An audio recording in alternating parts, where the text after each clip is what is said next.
Hopefully that's about to come back up. Let me just box this off my end.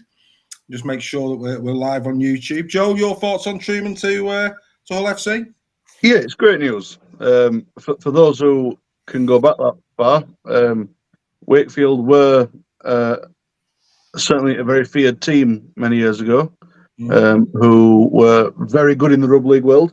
So it's actually really nice for them to see having a very successful year, as we all kind of knew they would and expected them to be. We do hope that carries on for next year, because we always need another good Yorkshire team in the league for sure. Yes, a traditional Yorkshire team as well. Yeah, apologies to our YouTube faithful. We're on. There's a bit of a delay. You've not missed anything. We've just given a few shout-outs. Apologies to our YouTube community. Big apologies there. I almost feel like starting the show again. Should we? Should we start the show again? Good evening and welcome to Super League Raw on a Tuesday night. You YouTube followers out there, you haven't missed anything, to be fair. Do apologise. I don't know what actually has happened there. But hey, there you go. That's just one of those little glitches. But you're back on now. I'm looking and you're there. Mark is saying we're live, boys. Get in the chat. Don't forget to like, comment and subscribe. We've only announced that Jake Truman's off to Wakey. We've had a little thumbs up on that. Wakey looked to be building a very good side. And yes, your eyes do not deceive you. The man with the upside down head, Mr. Scholes, is with us once. Don't worry about that, Joel. I'm catching you up, son. Don't you worry about that. Right, okay. Let's get into some more news. Right, where are we going to go next? Let's go there. Tommy Makinson will get a fitting send-off. Forgive the pun. He will get a fitting send-off. Thankfully, the match review panel have had a bit of common sense and reduced his ban down to 2. It does mean that he has the opportunity now of captaining. I'll be amazed if he didn't captain the side against Castleford in that final game at the Totally Wicked, and rightly so for his service to that club. I didn't really see it as a 3-game ban. Joel, your thoughts on the Tommy Makinson sending off, and have the match review panel got this one right to let him have his swan song at home? They have, yeah, for the occasion. And what's behind it, my only kind of issue is that every single team for the past 2 or 3 years has appealed a ban and got a worse off decision. And it just happens to be that this is St. Helens. But I am really happy for him and the St. Helens fans that they get to see him again for one last time. So I'll let it slip, but I won't forget. Like Kai Anthony saying it's fixed, which is quite interesting. Is that Carla Louise? Good evening. Is that Carla Louise? Is that Carla Collier? We've given Carla Collier a big shout out, new member, before we went live on YouTube. Anyway, so yeah, if that is Carla, I'm not sure if it'll come up as Collier or not. Oh wait, she's there. She's there, Nicola Burton. Well, she's early. She's early this week. Good on you, Nick. Welcome along for the ride. Steph, your thoughts on the match review panel? I mean, let's be fair. You know, if you're going to go to the match review panel, go with a taking, because they tend to get results, don't they? Yeah, I mean, for me, I think it was a bit of a harsh 3-game ban for that anyway. I do think, I'm probably in the minority here, but I do think it was a red to the letter of the law in terms of what we've seen this season. It was clear contact with the head with the shoulder. So as much as we don't like it, and I don't think it's a red card in my opinion, to the letter of the law, it was a red card. But I do think that 3 games was really harsh. I think it would have been more like 1 would have been appropriate for that kind of contact. But good for Tommy. He deserves to be able to play in that last game of Saints. He's been a stalwart for them, and I think everybody who's a genuine fan of rugby league is happy to see him be able to go out with a swan song there at Saints.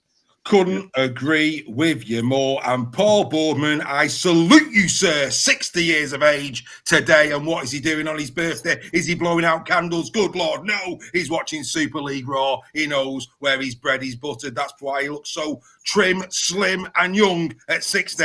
We keep him that way. Greg, your thoughts on Tommy Makinson? I agree with Steph and with Joel. I think by letter law it is a red card. 3 games. He's been a naughty boy before this season. It's not the first time he's seen red, and the MRP usually take a dim view. I agree with Joel. You know, that St Helens seem to ask the question, and the MRP acquiesce to them to some degree.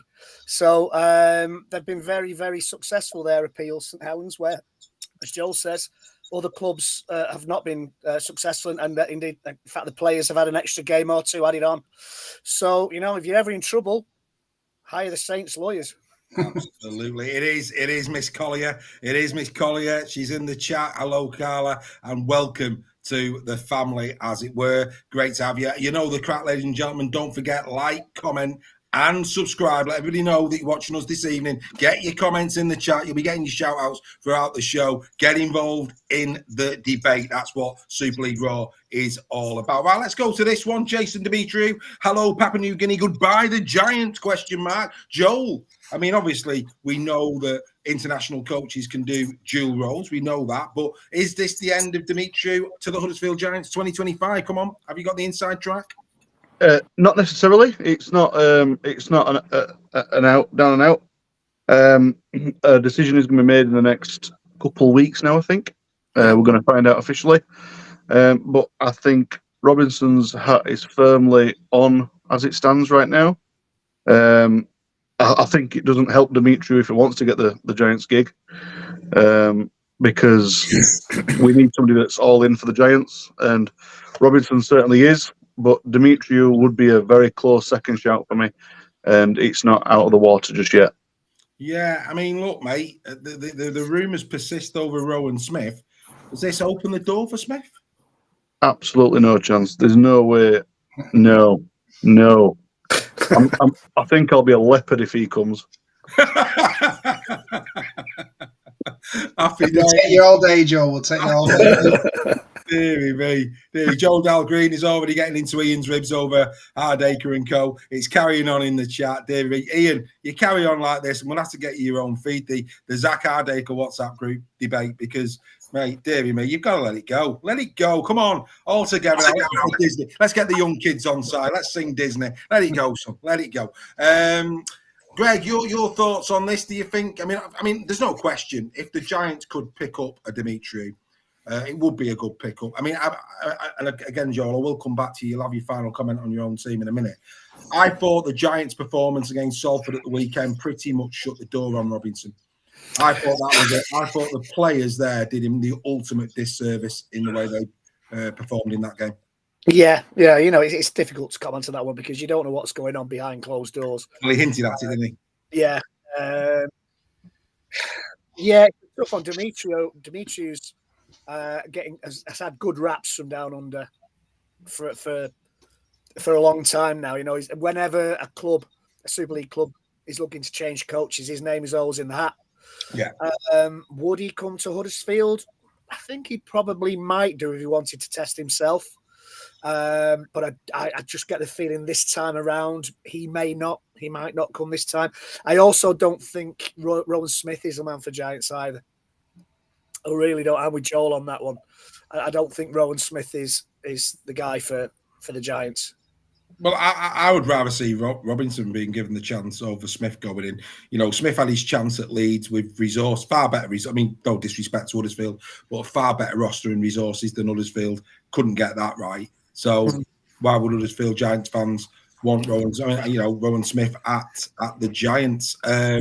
I like Robinson. I liked his press conference. So, Steph, will come to you. Loved his press conference. I loved the honesty of his press conference. And again, we've spoke this year about how we're blessed with the Super League coaches that we've got, because they all speak well. Well, most of them anyway. We won't go there, but most of them do, especially the new breed, the likes of your Eccleses and your Burgesses and, you know, the Robinsons now. Willie Peters speaks very well. Rowley, you know, they're all very honest and frank people. I thought Luke Robinson's post-match, you could see it hurted him. And I question, was there as much hurt in the dressing room as there was in the press conference room? Yeah, I think that's the big thing at the moment. I'll probably leave that for Joel to answer, being his team, and he probably knows a lot more than I do. But I completely agree. I don't think Rowan Smith is the right coach for Huddersfield. they should 100% be looking at Mike Eccles. 100% they should be. Whether I agree. Or not, then that's a different matter. I'm not sure where his thing is with London, but it sounds like he wants to stay down in London. But I definitely don't think it's Rowan Smith. I don't think Luke Robinson will get it now, unfortunately. I think if they'd have carried on the form, I was more gutted because I'd back you to win, Joel. that backfired on me big time. That one. But no, it'd be interesting to see, because I don't think there's going to be that many coaching changes. So, and the thing is with Dimitri, he's obviously familiar with West Yorkshire, if Wakefield's classed as West Yorkshire. So he knows the area and stuff like that. He's not coming in and be shocked by the weather or anything daft like that, is he? So no. He could be a really good shout. But it's going to be an interesting off season for the Fartown lads in terms of who's going to be in. No, absolutely. And do you know what, Joel? It's a great point there that Steph's made. You know, you've been speaking now for a while in terms of, you know, who the runners and the riders were. I haven't heard you utter the words Mike Eccles, and I agree with Steph. Eccles would be a fantastic appointment. I agree with Steph as well on that one. Because the reason for that is because if the Giants was to take on Mike Eccles, it wouldn't be in a coaching capacity. It'd have to be in the director of rugby capacity, which is his kind of forte. That's what he is. He's taken on the coaching role, hasn't he? But he is a very good director of rugby, and that's what you'd have. So if you're going to have Robinson in there as the coach, you'd have Mike Eccles as your director of rugby. That to me would be a very good combination, because I'm sorry to say it, but other than players that have known Robinson, either watched him play or played with him, he's not really the kind of guy that people say, oh, I want to go play for Luke Robinson, because he's an unknown quantity. Sam Burgess, people recently have played with him, so they want to play with him, and that's been the difference there. So for us, play for him. Not play sorry, with him. No, people. Yeah, but players that have played with him when he was playing would want to come over and play for him. Yeah. Mate, absolutely. 100%. And all I would say to you is, why have a 30 grand bag when you can get a grab bag? He's going for it all, in it. You know, he's absolutely going for it. Oh, Mike Eccles and Robinson, the dream team at the Cowbell Army. Oh, God, lad. Nothing like ambition. That's what we like to see. This is why we missed you, Joel. You know, get in there. You know, why go for one course when you can have a buffet? Good lad. Have you seen me? Hey? Have you seen the size of me? Well, exactly. Hey, happy days, mate. You feast like there's no tomorrow, mate. No one's watching. Outstanding stuff. But no, we'll keep a close eye on that with the Dragons, and we'll probably have a little bit more of a chat about that debacle at the weekend from the Giants. Maybe we'll go back to that in a bit. Before we do, I wanted to have a chat about this. But before we have a chat, you know, there's a couple of people anyway in the chat going, Dave, it's not live on YouTube. Is that how 2025 might look? Will it be private? Will it be members only? We don't want that, do we? We don't want that, do we? Do we have to put guns to heads, ladies and gentlemen, or do you do the right thing? Do you support what we're doing? Just get over to the membership. Scan that barcode there in the corner. Come on, give us your love. Give us your support. The last thing we want to make these things private. We're public people, don't you know? Anyway, we'll have a chat. Dave, quickly, Ian Judson's made a good point about Willie poaching for the Giants. Willie poaching for the Giants. Not a bad shout, that, you know, because he's been assistant coach at a few places. Yeah, he did well at Wakey. Really well. He did well at Wakey. Yeah, he's done really well as assistant coach. Yeah. Joel's not happy with that. Joel's not happy with that. But he wasn't lucky at Wakey. Yeah, no, to be fair, Joel, I felt he was unlucky at Wakey when he got pushed. I have to say. But that's by the by. We've talked about the Cowbell Army enough. Let's we don't want to keep it this I won't say a miserable show, but let's be fair. There's not an awful lot of good that we can talk about at this moment in time when it comes to Huddersfield. Let's give Joel a break. Let's just give him a break. Let's go to something that we can all get our teeth into. Here's one for you. Fan compensation. Should Sky refund fans when they change a game with less than 3 weeks to go, which means that people like me can't then attend because I can't switch me days off at work at that short notice. People who pay for season tickets should be able to go and watch games. Sky have got, for me, blood on their hands in terms of attendances with this. Should they compensate the fans? Yes or no? Isn't that the best question for Reggie at the moment? I've got some belters for that. It's frustrating, isn't it? It really is. I mean, I think we were talking before we went on air that Warrington women play St Helens women at Victoria Park on the Saturday, kicking off just a couple of hours before Warrington play Saints at home. So I got the name of our stadium and Halliwell Jones. So it's frustrating on a lot of levels.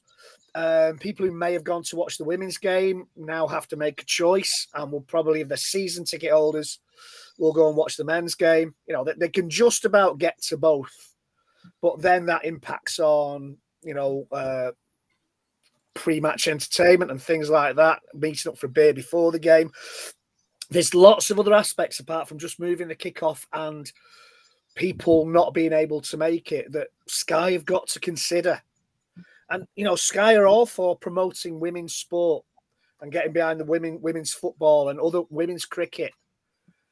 And to me, that's just a kick in the teeth of Women's Rugby League to do something like that without a second's thought of whether there's a women's game going on at the same time. And that for me is a really, really serious thing that Sky need to consider alongside fans who now can't go, season ticket holders who now can't go.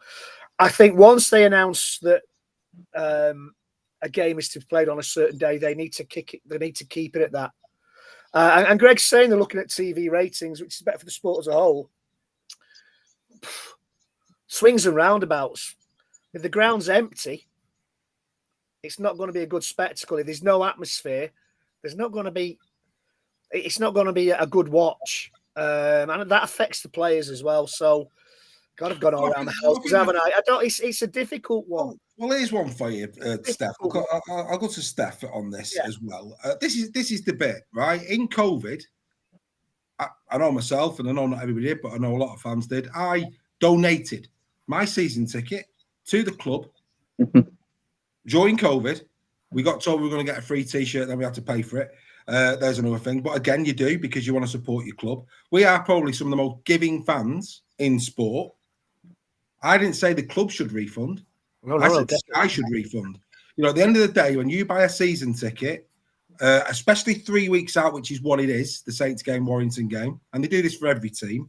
For me, if they do that, you should be able to go to the ticket office and be fully refunded for your ticket if the Sky change has meant that you can't go to watch your team. Because coming back to Super League Plus, a lot of people have got a season ticket and Super League Plus, so they can watch the game on Super League Plus whilst they're working, when they get home from work, whatever it may be. But they still shell out for a season ticket. What's your thoughts there?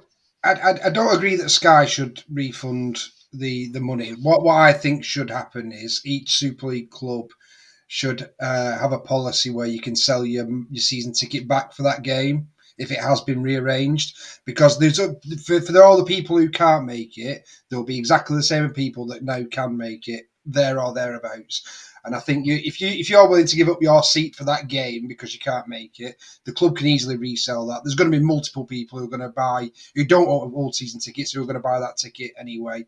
And I think that's a good compromise with the clubs. I know at Leigh it's dead easy. We can swap our tickets, we can change them to kids, we can do whatever. They can cancel your season ticket for the day. So I think that's the sensible answer. I mean, realistically, I know it's frustrating for the people it does affect. But like for a Leigh match, I think it would probably affect about 100 people that have work commitments or whatever. So it's not really a massive issue, and I think it's easily solved within the club itself.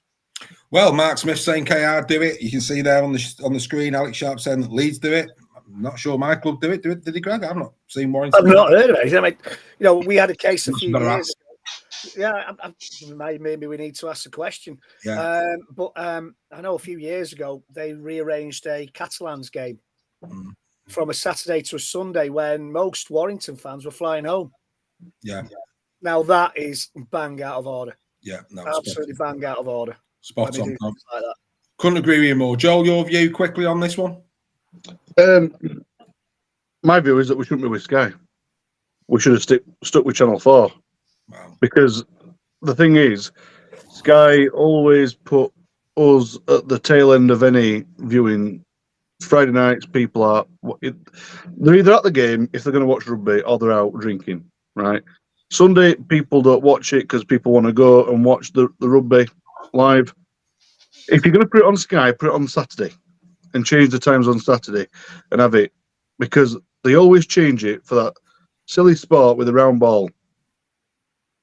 And it's very frustrating. We don't get to watch the game that should be on. That Sky have pumped some money into Rugby League, great. But what they should be doing is they should be pushing Rugby League.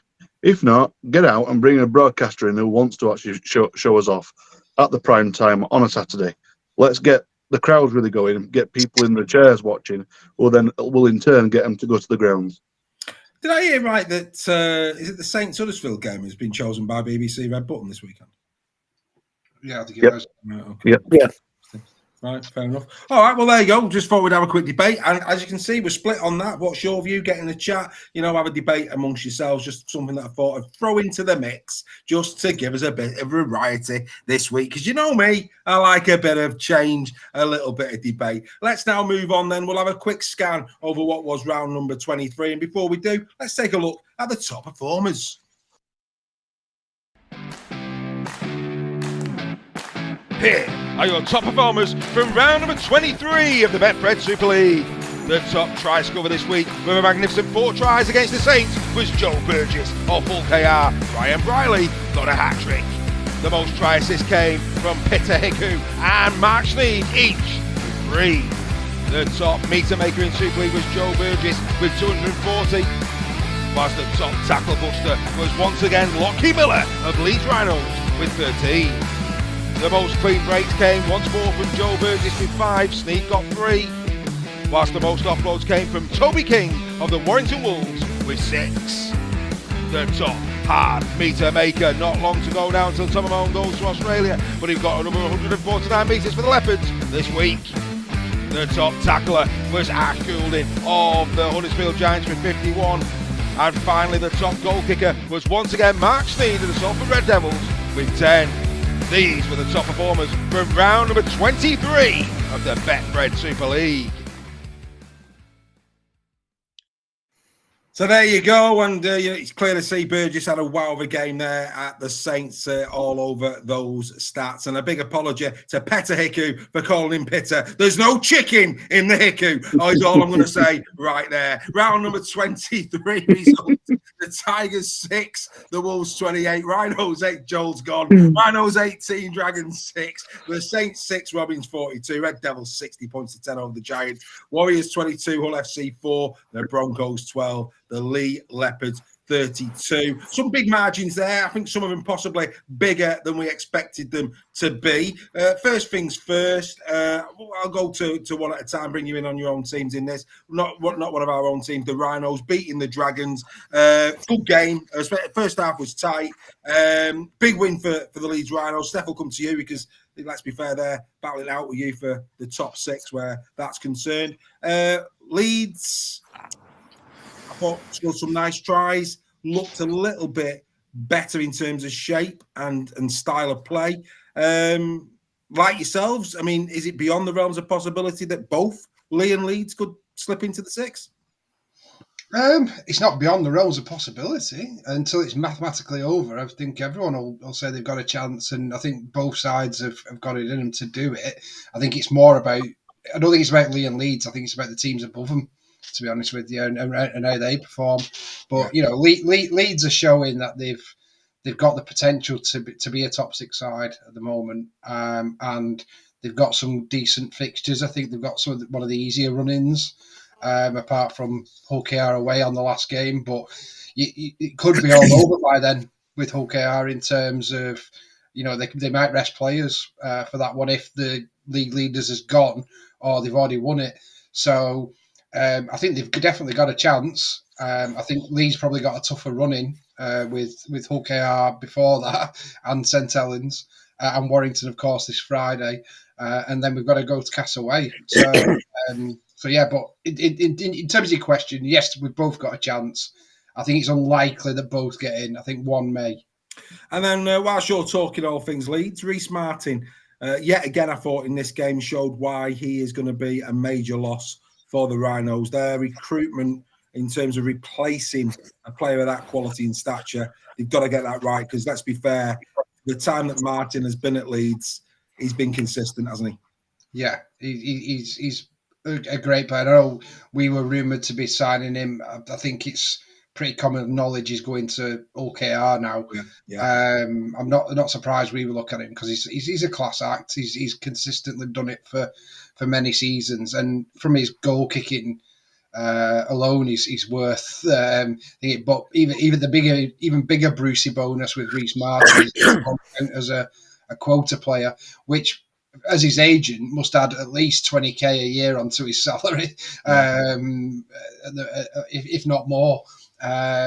We have a similar thing with Lachlan Lamb, who's obviously an Australian but doesn't count on our quota. So the value of those players is massive. Yeah. So I wouldn't be surprised if he's nudging up his value a little bit with his agent. Absolutely. Mark Smith says it's a great pickup for the Robins. Ian Judson also commenting that, Leeds are looking more and more like a Brad Arthur team with every passing week. It's going to be interesting. And Dawn Baker said, could both Catalan and Saints drop out? I think anything's possible, Dawn. I think anything is possible. Right, I'll go to you, Reggie. Warrington do the double over the Castleford Tigers. Kai Taylor-Ray, outstanding. Josh Fulis, for me, outstanding. Good tussle, especially the first half. And pleasing for a Warrington fan to see that, we've seen Leeds do this. We've seen Leigh do this. They did it at the weekend as well. It was pleasing to see Warrington in the second half put the foot down and put in a proper performance. Blew him away a little bit, which stands them in good stead going forward, mate. I think so, yeah. I think it was a professional performance. If Castleford is a place where Warrington have gone in the past and lost, whether Castleford have been playing well or playing poor. Always a difficult, I think Steph mentioned this last week, a narrow pitch that doesn't suit a team like Warrington. But yeah, I mean, they keep the dream alive for the grand final, don't they, Warrington? So yeah, delighted with the win. A tricky one. Leigh's a tricky one this weekend. I'm sure we'll talk about this in much more depth later. But a tricky hurdle overcome, I think, by Warrington there. Absolutely. Joel, I'll come to you again, knowing St. Helens Hull KR. We've been on final whistle, done this for the last few weeks without you. The Robins get only their second win in 14 attempts at the Totally Wicked Stadium, and they did it in some style. How impressed are you with KR? Do you believe they can continue this momentum all the way to lifting that trophy on the 12th of October? Absolutely, yeah. And it's been great, actually, to see, because I remember it was back in 2022 when we beat them in the semis at Ellen Road, and you could see that a team that just didn't look very disjointed, didn't really have any cohesion, had nobody on the field that was calling the shots. And now, over this very short period of time, less than 2 years, they've now got a team who you could quite easily say you're going to see in the grand final, possibly. And they don't look like they're going anywhere soon. Are they peaking a bit too early? Possibly not. Because, there's only, 3 games left now? 3 or 4 games left? Sorry, 4 games. No. That's not a lot of games left. They've got to win in though, mate. They really have. If they win the Shield, they deserve to win the Shield, because they've got Salford, they've got Salford, then they've got Wigan, then they've got Leigh, then they've got Leeds. They have, but to beat them at Saints at their own ground is a tough task, regardless of how they're playing, right? Yeah. And the performance that they put in was major. They're really showing who they are now. And then the fact that you've got someone like Reece Martin on the way, most likely, man, that's going to put them a few points even further. Do you know what, mate? Absolutely. If you look at how many goals they've missed this season, their for and against will be frightening. It will be frightening. If they had, with Reece Martin in the fray next year, wow, is all I would say. If they carry on scoring at will like they have done this season with those extra kicks from Martin, just simply wow. There's no other word for it. Yeah, really good. Really, really good Hull KR. Phenomenal performance. More gloom for Saints. We'll probably talk about that in the predictions. Right. Let's jump back to Steph. Let's go where we're going to go. Let's go Warriors FC. No. Let's go your own team. Broncos, Leopards. Let's do the Broncos against the Leopards. Steph, I know you had a bit of I know after the final whistle had finished, you come on because you're enjoying a family holiday, and we had a quick chat on Sunday night once we'd done the final whistle. You said it was never in doubt. Come on, mate. You were sweating in that first half. London turned up, and they were playing well. They were. I mean, some might say it was our worst performance of the last 6 to 7 games. I would probably agree with them. But I think you've got to give London a bit of credit in that as well. I thought their forward pack was brilliant against ours in that first 40 minutes. I think they really took it to us, which is not an easy thing considering, our pack is probably one of our biggest assets at the moment, and I think they did a really good job on us, especially in that first half. And to get it to 12-all, I think we kicked a penalty, didn't we, to get it to 14-12. You throw me off when you start laughing. What are you laughing at? That comment, not you, Steph. FC couldn't beat an egg at the moment. That's irrelevant. We're not talking about all FC yet. A bit of sport going on in the chat. Carry on. It's just like it pops up out the blue like that. It does throw you off, though, to be fair.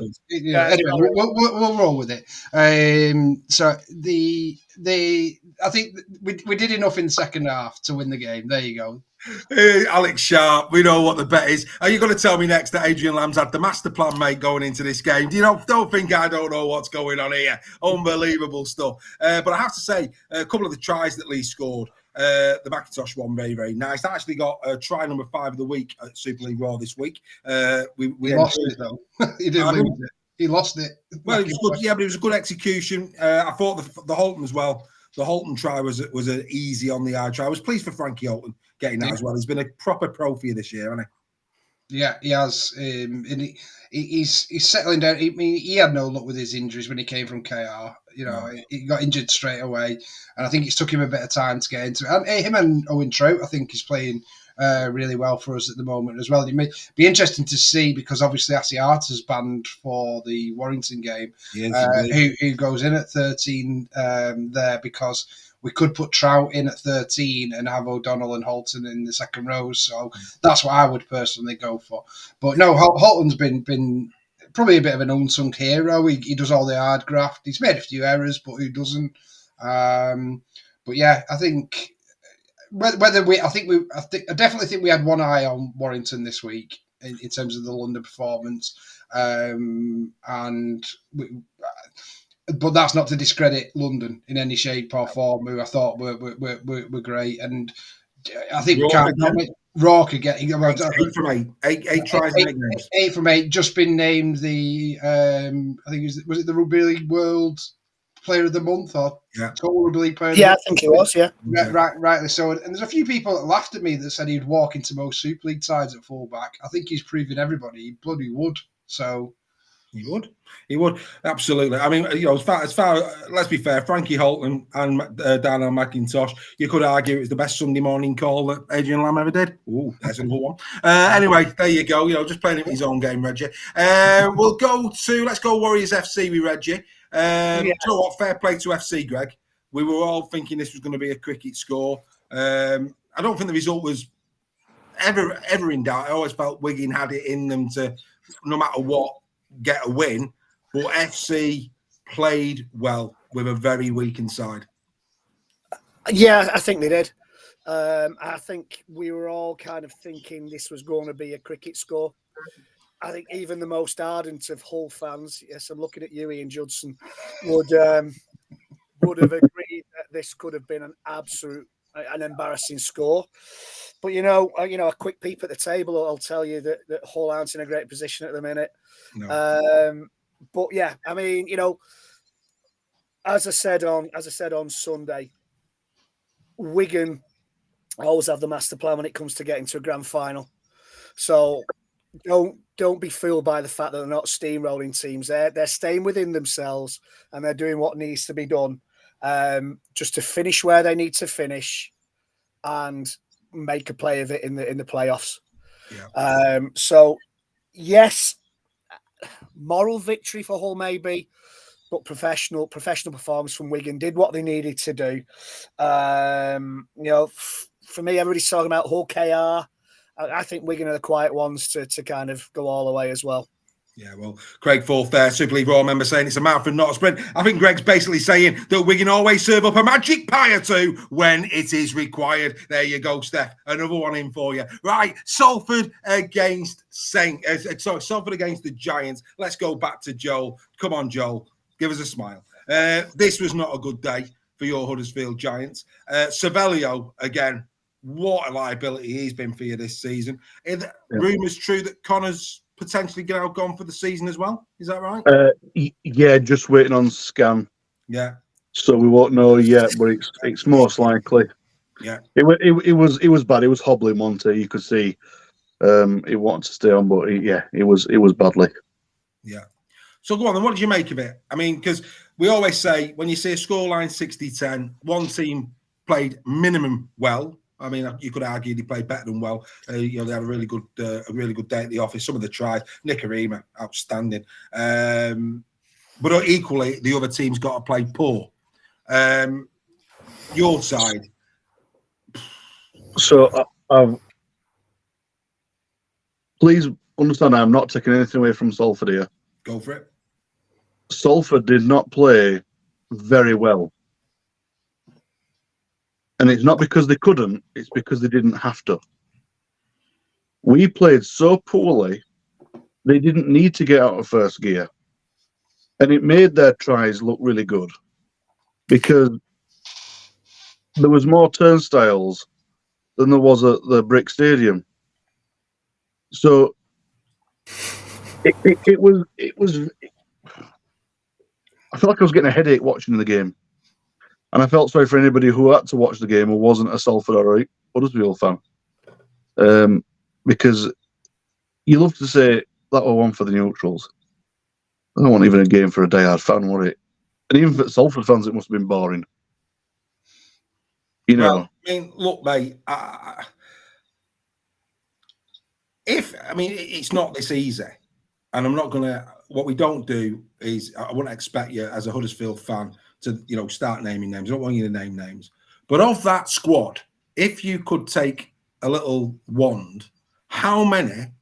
Because there's clearly a rift. Something's going on behind the scenes. Robinson pretty much hinted at that without going into names or what the split in the dressing room is. How many of those players would you jettison with no names? How many need to go to start the project over? Well, it's a bit hard because I know who's going. No, but what's the number? If it was my decision, there'd be at least 7 going. So wholesale changes then. Yeah. Yeah. And there is some quite heavy names in there as well. Yeah. Yeah. Well, Ryan Birch, one of your comrades, it's an embarrassment. He said it's an embarrassment, to be honest. And look, I don't want to labour the point. Huddersfield are one of those teams now, they've just got nothing to play for, and it's showing. If there's one thing that detracts from licensing, Steph's trying to keep a straight face. But, if there's one thing that detracts from licensing, it is when you get a team like Huddersfield who's mid-table. It's not life or death. They're already on a beach because that's how it looked. But then, we're going to get to the predictions in a minute. But one player that wouldn't be going, go on, and that would surprise you, is Jake Connor. Oh, I know you won't get rid of Jake. I know because you won't get rid of Jake. Playing under Robbo is a dream. He loves Luke Robinson, so he's going to play well for him. Yeah. I would have got rid of him early on in the season, but I'm just seeing enough of him now to say that you're seeing the Jake Connor that you want to see. Well, Phil Webster's saying goodbye. Good evening to Phil, another Super League Raw member. He says, Jake the Snake, goodbye. Great to see that somebody has already scanned that QR code. Will we get a member live on air? Can we give a shout out to our latest member during the show? That would be absolutely wonderful, wouldn't it? Anyway, there you go. So, look, as we always do, whistle stop tour around 23. If you want to hear us talk about these games in detail with Team Talk members here at Super League Raw, make sure you download the Final Whistle podcast every Monday morning. It's a great debate. We had a right good laugh on Sunday. If you haven't listened to this week's, I know we were slightly down the track now, but go and download it on your way to work tomorrow. Trust me, you'll really enjoy. What an educated and funny bunch of people we have got here at Super League Raw. They know the stuff. Oh, Mark Hill, there you go. Mark Hill's getting the shout out. He's joined tonight. Mark's the latest member of Super League Raw. Mark, I will make sure you get your welcome pack a little bit later on the Patreon site and all the rest of it. But mate, really appreciate your support. Who's joining Mark? Who's coming along? Who's going to be in the WhatsApp group? Who wants to get closer? Fantastic stuff. Well done, Mark. Right. So I said, yeah, make sure you download the Final Whistle. We've now come to that wonderful part of the show where Super League Raw announced our team of the week. Oh, somebody else has just scanned the barcode. They're all getting involved now. Great. Record. And here we go. You know, Mr. Sale, all I'm going to say is one step ahead of you, son. One step ahead of you. Here's the Super League Raw team of the week. The Super League Raw team of the week is proudly sponsored by the Good Estate Agent. Join the Rugby League community in trusting Stefan and his team when you are buying, letting, or selling property. It's the Super League Raw team of the week for round number 23 with a Good Estate Agent for 2024. And hello, it's good to be back at fullback. It's Ryan Briley. Luke Robinson wanted to stop the clocks whilst wondering where did it all go wrong on Saturday. Whatever you might think of the Briley try celebration, he had it on repeat twice as he scored a wonderful hat-trick against the lacklustre Huddersfield Giants at 2. And underneath the jungle sky, we have the real man of the match at the jungle. It's Josh Bewlis. Bewlis produced another performance that was quite simply a force of nature on both sides of the ball. Kai was great, but Josh was better. At 3 is once again Ricky Latelli of Leigh Leopards. Whilst his former team practiced the importance of being idle at Salford, Latelli was a rock and roll star at centre once again for the Leopards. Perhaps some reunions are not always wise in 2025. Ricky lad, beware. At 4 is the mighty Petter Hiku of the Robins. Some might say Hiku is a shoo-in for the dream team this year. All I know is in 2024 he's electric. In fact, he's an assister, and on the palm of his hand is a blister. But he wants you to know he's got Burgess set up now, and he doesn't need more time. At 5 is Joe Burgess, who went supersonic with 4 tries versus the Saints at the Totally Wicked Stadium. Time flies when you're sliding away down the line, casting no shadows for the defence to hide in. Joe made sure that the Robins are keeping the dream alive to lift the league leaders' shield this year. At 6 is the Catalan Dragon reject Jaden Nicarima. On this showing, Theo Farge ain't got nothing on Nicarima, who's shouldered on to show his class and quality versus the Giants. If Paul Rowley's a god of a coach, I guess he thinks Nicarima is able to steer the Red Devils to the playoff, perhaps at the expense of the Dragons. What's the story, Steve McNamara? At 7 is once more Mark Sneed, who was part of the queue of great half-back performances this week. Yet again, Sneed put his money where his mouth is to be considered man of steel this season with another sensational individual contribution. The question is, can he roll it over to this week's clash with the Robins? At 8 is the Leopards enforcer Tom Amone. When Adrian Lamb told Chris Chester to go let it out, he didn't mean Big Tom, who is almost irreplaceable despite what Mr. Sale may say. One thing is certain, Amone will live forever in the folklore and history of the Leopards and the hearts of the Be The Roarers also forever. At hooker is Danny Walker for the Warrington Wolves. As with Leeds the week before, Danny changed the game from the bench with ruck control and dummy runs of menace. Do you know what I mean? Danny's getting better, man, as he fades in and out of matches, leaving the opposition feeling the warning signs running around in their minds. At 10 is the shock of the lightning Liam Watts, who led from the front and the floor to no avail against the wire. Hey now, you know what's there at Super League Raw. We respect players even when they're on the losing side. He may have been falling down a little by little too easily, but his graft could not be questioned.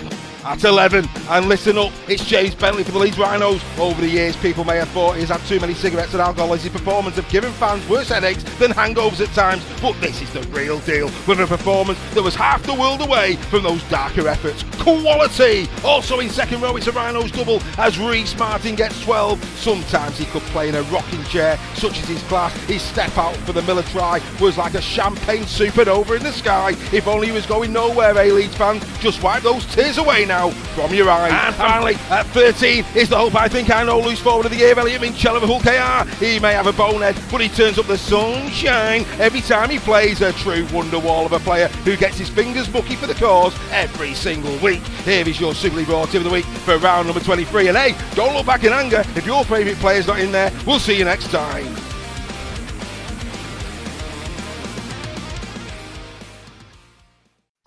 Should have done a competition. How many lines there were from an Oasis album? Something tells me there's a tour coming up in 2025. And I don't mean Ricky Latelli going on tour with the Giants. You might want to rethink that one. Anyway, as Ian Judson rightly says there in the chat, everybody needs to get involved. Best money you spend. What a community we're building here at Super League. All right, boys, here it is. Here it is. Here's your team of the week. Don't get me wrong. And do you know what? I'm going to tell you something now, and I mean this in all sincerity. That was the toughest team of the week to pick, possibly this season. It was really tough. There was that many great performances. Really difficult. But you know what? I'll stand by that one. Joe? What? Just what? I'm here all week. Joel, your thoughts on this one? Yeah, three players. Well, I was really glad to see in there: Liam Watts, Joe Burgess, and Elliot Minchella. For me, they were the standout players of the round. Yeah. Yeah, I mean, there's no doubt about it. They're standing on the shoulders of the Giants, aren't they? Let's be crystal clear on that one. Greg, your thoughts on Team of the Week? Is it my imagination, or is that Liam Watts' first appearance in Team of the Week? I think it might be his second, actually. I think it might be his was second. My imagination. Yeah, absolutely. No, I agree with Joel. It's good to see Burgess in there as well. He wasn't just supersonic. He was on fire at the weekend. Mind you, I think I could have scored 3 or 4 tries against that defence. I got to admit. But yeah, a good team of the week as ever, Dave. And I can understand it's a tough one. I'm sure we'll talk about Mr. Walker in the next few weeks. But growing rumours this week that the NRL are sniffing around him. Yeah, he's a good player, Danny Walker. Yeah. He's a good. So I think somebody said Canberra. So. Yeah. Well, they seem to be Canberra very much in the English market and as Greg Roach says there, definitely maybe team of the week. No, maybe about it. Absolutely, definitely. Steph, your thoughts on this? A couple of your boys in there, Latelli and Amon? Yeah, and I think we're having a great talk tonight, and it's just been fantastic. I mean, you can't cast any shadows on this team, can you? It's just a phenomenal team of the week, I think. And you're right. There's a few that should have got in there as well if it wasn't for the performances of these guys. But Ryan Brierley, ex-Leigh player, will not look back in anger about him. It's like a wonder wall, isn't it? Absolutely, mate. Absolutely, no doubt about that whatsoever. But Briley, Kai Taylor-Ray, Miller, decent weeks this week. I'm probably missing somebody out there. I think forward-wise, I say was a bit quiet this week. It has to be said.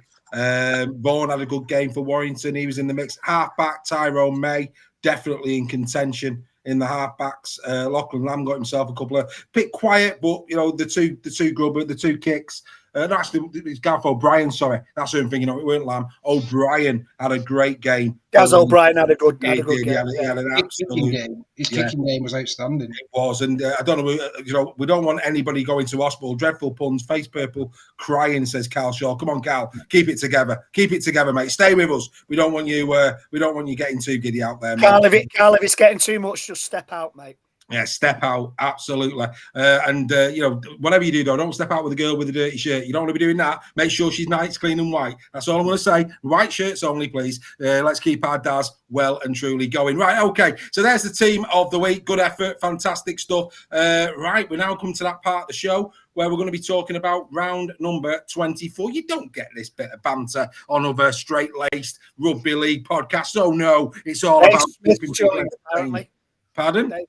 Dave Smith is either. Oh, here we are. Dave Smith's joined. They're all getting involved. Welcome to the family, Dave. Welcome to the family. Fantastic stuff. Are we going to get a hat trick? Are we getting a hat trick tonight? Who's going to be the third? But Dave Smith is there. Absolutely outstanding. Good to have him as well with us. That's 2. Who else is coming? We've also got Mark Hill, of course. Let's not forget Mark. Outstanding to have your company here. 132 currently on screen. Come on. Who's joining them? Get involved, support us. This is fine entertainment on a Tuesday night. Right, we're going to give a little shout out to our sponsor, and then we're going to start debating round number 24 of the Betfred Super League.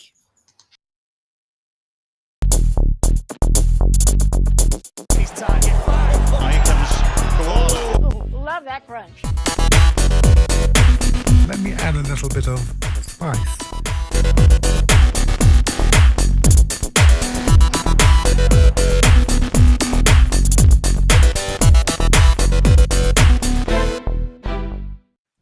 So there you go. If you like a little bet, you like your hackers, all of that kind of stuff, get over to Rugby League 3/4 on Facebook.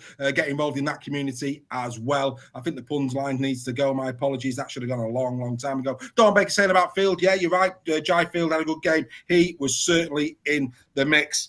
Judson rolling out the red carpet for Mark Hill and for Dave Smith. This is the Super League table. The Robins and the Warriors both on 36 apiece. They're right at the top. I mean, let's be fair, with the exception of 3 teams, everybody's standing on the shoulders of giants here. Anyway, the Warriors 36, Wolves there in third on 34. The Red Devils, is that enough? Possibly is, Possibly is. Really pleased with Paul Rowley on his side. Then it's the Saints and Dragons. If the Leopards were to beat the Wire this weekend, they would, for me, be in the 6. I think one thing's, if anything is a certainty based on good form, it would be Wigan going to the Dragons and getting a win. So that could lead to the Leopards certainly being in the 6 if they turn over the Wire this weekend. Very, very interesting time. Really interesting times here in the Betfred Super League. And what a round of fixtures, ladies and gentlemen, we've got. Leopards, Wolves, what a way to start the week. I mean, 2 belting games there. Leopards, Wolves, Robins, Red Devils, 2 great matches there. FC, Tigers, I think this is an important game for FC. We'll get into it in a minute, but, they don't want to be finishing bottom. And looking at their remaining fixtures, this possibly they would cite as being one of their best chances for 2 points. If they don't take this one, I think that could be their wins over for the season. Sorry, all FC fans out there, which could leave the door open for London. The Giants taking on the Saints, of course. Dragons going up against the Warriors. And then the Broncos, who cannot be underestimated by the Leeds Rhinos. They are in there as well. Now, I know you're all interested, so let's just do it. The man at the top of the screen who was giving it big. Oh, he was giving it big. Oh, yeah, but be here now, ladies and gentlemen. Be here now. Don't go away. Don't go away, Joel. Don't go away, okay? Because this is the Prediction League, and Mr. Scholes has fallen like a stone. He is now second bottom. It's an absolute travesty. Come on, big fella. What have you got to say for yourself? There's still 4 games left, and there's plenty of points up for grabs. There is, mate. I've been at the top of the table nearly all season. Yeah, I'm going to gamble and get back there, don't you worry. Yeah, ask Alex Sharp, mate. It's not how you start, it's how you finish. His Leeds Rhinos know all about that. But Greg Nixon, I've got to tip my hat to you. Oh, he's come from nowhere, Mr. Nixon, even though he looks like Gary Schofield on the graphic. In second. Unbelievable. Unbelievable. Wow. Yes. Wow, that's certainly a turning, that is. Wow. Well, what? I don't know. Joel, I've got to ask, where did it all go wrong? I know. Where did it all go wrong? The thing is, I've got the right teams most. It's just the right team and score that I've tailed off with. Yeah. Well, I've got 49 there, Joel. Well, all I will say is the stars are about to fall. That's what I'm going to say. You know what I mean? They start calling him Lila. Dear God. Anyway, not to worry. Our Joel, I'm sure, will give it a good... He'll bounce back, Joel. I've no doubt about it. Bounce back ability. Remember those great days? Who was that? Pardew. It was Pardew, wasn't it? Bounce back. No, Soccer AM, bounce back ability. Bounce back ability. Yeah. They were the days. Chamberlain. Oh, Helen. Fantastic talking Wendy sport. Ball, Dave. You're talking Wendy Ball. Unlike the Giants, I'm going to go down fighting. Imagine us doing Rugby AM. Oh. Get that comment up from Ian Judson. Hey, us doing Rugby AM. I'm putting a bet on Steph to win the Prediction League. Well, there you go. Imagine we could bring like tonight horns in to do the catwalk, couldn't we? And all that. Ian, step away from the beer, Ian. Yeah, definitely. Wait till he sees what I'm predicting on this week. Yeah, it'll all change then. Right, let's get into the predictions. Right, okay, we're going to part the Oasis bit because after a while it does lose its humour, doesn't it? So we're going to slide away from the Oasis puns and we're just going to now keep it purely Rugby League. And we're going to start with the big one, and it is the big one. It's a massive one. It's the Warrington Wolves heading to the Leigh Leopards. We're barbecuing with Mr. Sale at the Chateau on Friday afternoon. He's enjoying, the Barbie will be there with his T-bone steaks, showing us exactly what he looks like in a chef's hat. Fantastic stuff. We'll be very lubricated by the time we get to the LSV. We're really looking forward to this one. As you can see in Super League Raw history, it's the Warrington Wolves who are 7-2 up. Both of these two teams coming in with pretty similar records in terms of the form guide. Of course, Warrington, who can forget? Brilliant game at the Halliwell Jones Stadium earlier in the season, 16-14, that Matty Nicholson try right at the death, don't before he starts. Yes, there might have been a little knock on, but hey, it's a hard day. He didn't get a high shot either. What goes around came around that day. But one thing's for certain, these two teams, I think, will produce a quality game of rugby league on Friday night. And let's not forget, in this fixture, 2023, it was the Leigh Leopards who won convincingly 30-12, beating the Warrington Wolves. And if you remember, ladies and gentlemen, that was Josh Maguire gate. Oh, yes, that was that night. It's third against seventh. And do you know what? Steph's been saying it all season. Look at the for, look at the against. Warrington's attack 5-9-2. Leigh's 4-9-8. Defensively very tight. 3-3-8 conceded for Leigh. 3-0-1 for the Wire. The Wire go in slight favourites 4-5. Leigh are only 11-10. This is going to be a belter. I'm going to go to Joel first because you are completely neutral on this one, Joel. This is Friday night fare of the highest quality, isn't it? We're not talking here Big Mac meals. We're talking the Savoy with Tom Jones in the booth next to you. That's how good this is. This is going to be a great game. I'm really looking forward to watching this. I think it's got a lot of stake for different things. Wire are so close to the top two. It's just literally 2 points in it, so you're going to want to keep on to that. And then for Steph, your team, they've got every chance of being in the top six and staking a good claim there. So there's a lot into it. Having that said, I've got it very, very, very close, and it is just literally down to the for and against that sways it for me. Wire 1-8, but that is just based off the defence and attack. Yeah, absolutely.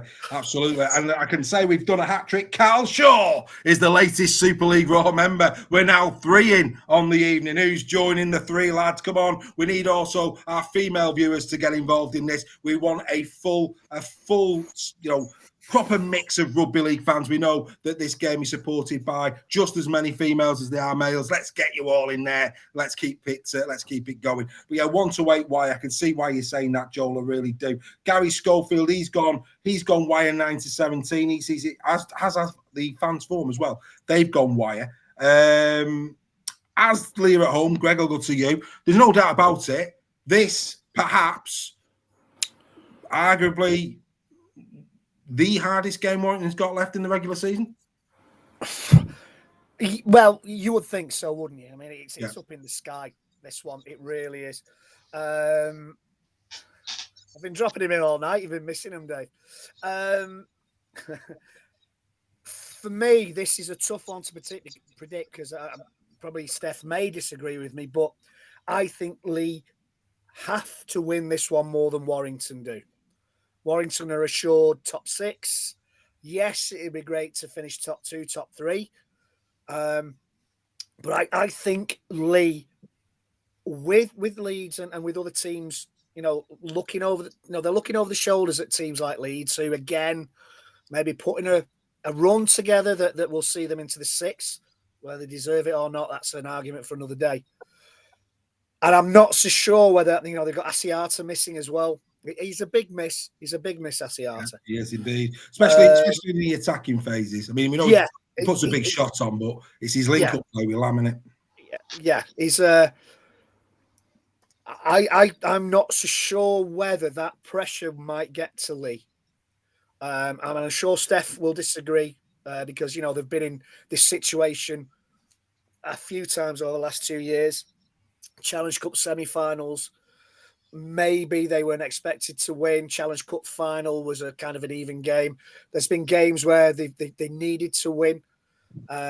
This one, I think the pressure is the thing that will tell in this game rather than rather than the talent on the pitch. And I'm going Warrington 9-17. So there's a victory for Leigh. Warrington 9-17. Get your champagning, guys. Friday night. So 9-17, yeah. Well, 9-17. Well, there you go. That's all very interesting indeed. Mr. Sale, massive loss for you guys in terms of Asiata. But of course, that's the sign of things to come. You've got to adapt prior to 2025 without him anyway. Lachlan Fitzgibbon might be back for Warrington. Doubts over Jimmy Harrison. So it could be a one in, one out where Warrington are concerned, we're hearing. What's your thoughts, mate? Right. First things first, I don't know where this talk of steaks coming. You do realise I'm married with children. Can't afford steaks. No, to be honest with you, I'm really looking forward. We've all had this fixture penciled in since the start of the season. More so from a selfish Super League Raw point of view, and yeah, it's going to be a good night. We're going to enjoy the day because it's not just the night; it's the day. So God help anybody who sees us on Friday night. That's all I'm going to say. just don't talk to us. We'll be talking broken biscuits. I could very well be divorced by the end of that. Don't you or I throw a good party at the Chateau sale? Chateau sale. We'll be having a good. The West Wing is well and truly open for this one. So no, it's going to be a cracking match, and I think you're absolutely right. Asiata is going to be a massive loss for us after just getting him back and into a bit of form. We're definitely going to miss him. Definitely, and I think. The big one for me is how much do Warrington want it, because Leigh will definitely want it. It's probably our grand final, this one. The Leigh Sports Village is going to be an absolute cauldron for this game. And if Warrington don't think it is, just wait till Friday night, because it's on the verge of a sellout already. Warrington are going to bring a massive crowd.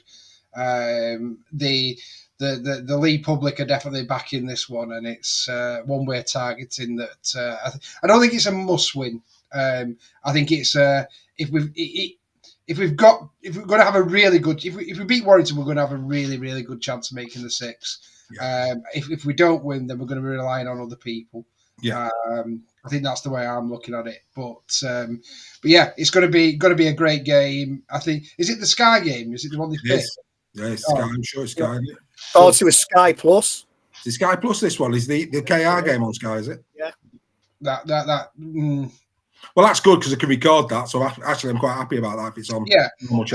I think it's a bit of a shame it's not, because, like I say, I think it's going to be an absolute cracker. This one, it'll probably turn out to be a real damn squid now. And waiting to be honest. I think it'll be a good game. I think it'll be a bruising game. Yeah, absolutely, and I think it's going to say a lot about the Leigh side in terms of how much they do want the top six, and how much they do want to send the players who've been with us for a long time now and been through the journey of the Championship and getting promoted and the Wembley and the Challenge Cup final, who are now leaving us as better players, going to better things in the NRL. This is when these guys need to step up and show why they're NRL for me. And I just hope it's a real quality game and we get to enjoy it together. So which way are you going, mate? I've got to go Leigh answer 1-8. You're going Leigh 1-8, and yes, you were. Yeah, you might be right, mate. You weren't hearing things, ladies and gentlemen. At Chateau sale, there's no steaks on the menu. We were expecting a la carte sale, and what we've got is Diggsy's Diner. Unbelievable. There you go. Right, let's get into the chat. We're here all week. Phil Webster. Alan David Meadows, Leopards by 6. Hello to you, Alan. Phil Webster, Leigh 1-6. Graham Parishley by 8. Lot of love for Leigh here. Andrew Robertson, another member, 1-8. The Leopards. Ian Judson's gone the Y917. No surprises. There she is, Nicola Burtonwood. She's here every week. A proud Leopard, 1-8. There you go. And she's hoping to see us there. Absolutely, Nicola. It'd be lovely to have a beer. Be careful what you ask for, Nicola. Be careful what you ask for. That's true. Phil Webster saying recent history, Leigh have had more pressure games than Wire. Agree or disagree, guys? Well, I think since the players have come back for Leigh, every game has had something riding on it. They were that far back. Yeah. I mean, Warrington at the moment, I mean, for let's be fair, probably for 4, maybe 5 weeks, for me personally, guaranteed playoff rugby league. They did the hard yards early in the season, whereas Leigh, because of the slow start they had, every game, they've had to be thereabouts, and that's going to continue for the last 4. So yeah, I get that. It's just still about you, Steph. It's just the mental fatigue of that, and that's another thing we've not spoke about. I think it's been great what Leigh are doing. They're on a great winning streak with just that Wigan defeat in the middle there. but mentally being at that level week in, week out, so far out from the playoffs, if you were to get in the playoffs, they've got to go again, haven't they? Yeah, and I think this is why it's game of the week for me, because I think Warrington are 9 from 8, Leigh are 7 from 8. I think is the streak that they're both on. So you're talking about the two of the most formed teams in Super League at the moment. I watch some other programs where they do power rankings and stuff, and Leigh and Warrington are both in the top 4 for the power rankings at the moment, which is bonkers, really, when you think about it, isn't it? Yeah, there you go. Yeah, absolutely. Ian Judson has changed his mind. He's now back in the 18 plus. Dave Smith's going Leigh 1 to 8. Sorry, Steph. So no, this is why I'm saying it should be an absolute cracker. And it's criminal if this isn't the Sky game, like as a one they picked, because two of the most informed sides in Super League going head to head, and probably because it's at Leigh rather than Warrington as well, should make it even more of an atmosphere and an advert for rugby. This should be prime time box office. You should even have to pay additional amounts on your Sky subscription for this one for me. So it's definitely Warrington 50, Leigh 10. If ever there's a shaker maker at the weekend, it is the Warrington Wolves going to the Leigh Leopards. I'm going the Y9 to 17. I just think, if these two turn it on. It was a great game at the HJ, though, early in the season. It was, and Leigh should have won that. Had contentious decisions. It had brilliant tries. Great atmosphere. The Leigh fans were superb again. Really looking forward to meeting a few more Be the Roarers. They're always a welcoming committee. We saw plenty at Magic Weekend. It's going to be full on. There's no doubt about that. Absolutely. We could do a live before the game, maybe. You never know. Well, weirder things have happened, Steph. Weirder things have happened. Right. So there you go, Leigh Warrington. One thing's for certain, folks. Yeah. If it was me, if I weren't going the game, I'd be watching Warrington Leigh on Sky Plus. I'd be recording KR Salford and having the best of both worlds this Friday night. I really, really would. I think it's going to be an outstanding night of rugby league football. Right, let's go to that game. The Robins entertaining the Salford Red Devils. History 18-12 in the favour of KR, and there you can see it. KR, they're not on a 5-game winning streak, ladies and gentlemen. They're on a 7-game winning streak. They've scored 220 points in those 7 games and only conceded 58. It's title winning form. It's incredible what Hull KR currently are serving up for the Robins fans. There's no doubt. It's 1-1 in the series if we count the Challenge Cup. Salford, as you know, won in Super League 17-10, only to be humbled 24-0 in the Challenge Cup at Craven Park. KR have won the last 3 games at home against the Salford Red Devils. That's an interesting stat for you as well. It's first against fourth. Both of these, I have to say, I think Salford might already have done enough to secure playoff rugby league. I think one more win absolutely secures that for Salford. Who knows when that's going to come. The strike advantage and the defence advantage all with the Robins. 617 points this season. The Robins have scored 453. The Salford Red Devils. Defensively, the Robins are better. 274 conceded to 435. The Red Devils. And no surprise, the bookies go 1-7 on the Robins, and rightly so. That's respect, and we'd expect nothing less the form that they're on. The Red Devils, though, we know they'll have Lafay and Oliver Partington back for this one. We know that they're a very competitive side when they can put their strongest side on the field of play. If you're looking for value, 5-1. I'm not saying it's going to happen, but 5-1. Wow. Especially when you consider what they did to Huddersfield at the weekend. But I do take Joel's point, and Paul Rowley as well. Salford weren't great, but they got the job done. Right, Greg, let's start with you. KR Salford. 2 attacking teams. Yeah. And you play the game the right way. Should be a very good game down there at Craven Park. Oh, it has the potential to be a fantastic game, like the Leigh Warrington game. Both these teams are coming off really big wins, confidence-building wins against teams that really aren't on the ball at the moment in time. Saints allegedly have a couple of injuries. I think Sky mentioned it once. So Saints are an injury hit team. So Hull KR did the job. Yeah. The Giants are low on confidence, and Salford did a great job on Salford. So like I say, it's two teams coming in who, will have their confidence boosted by great wins, but weren't really tested, if I can say that. And I don't know, I just get a feeling about this one.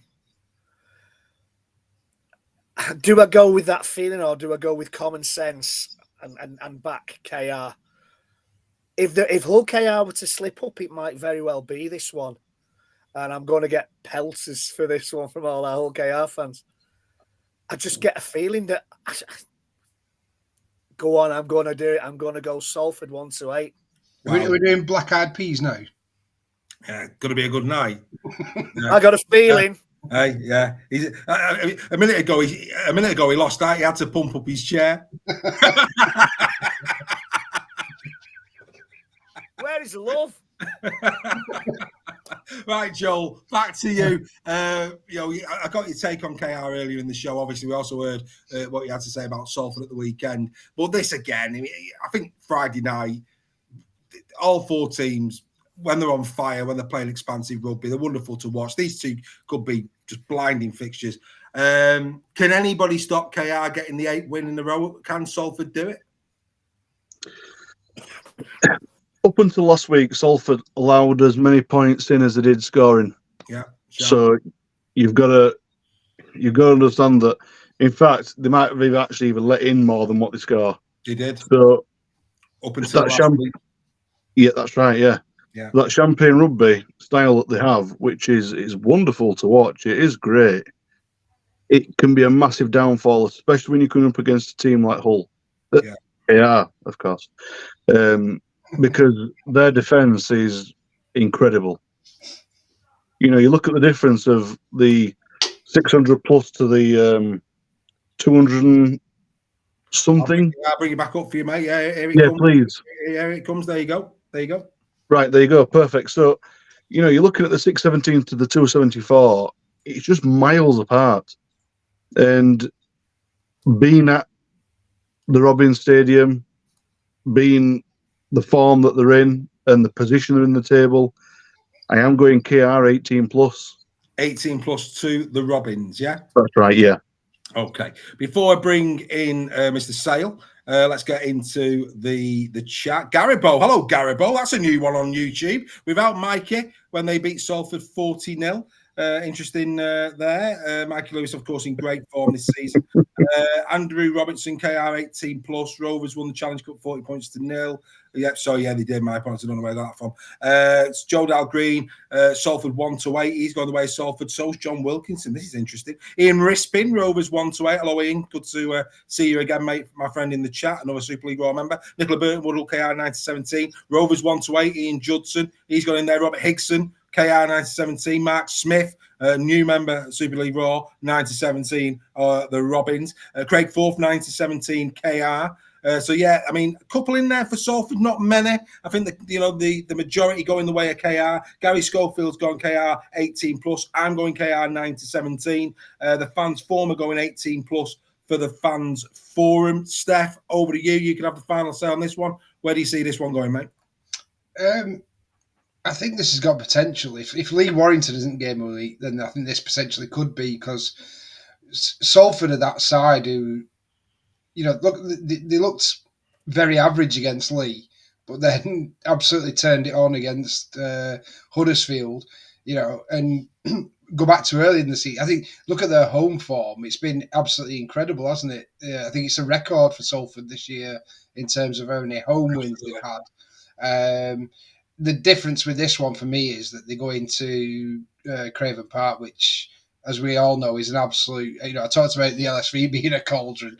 That place has been unreal this season. They really, really want that league leader shield for me.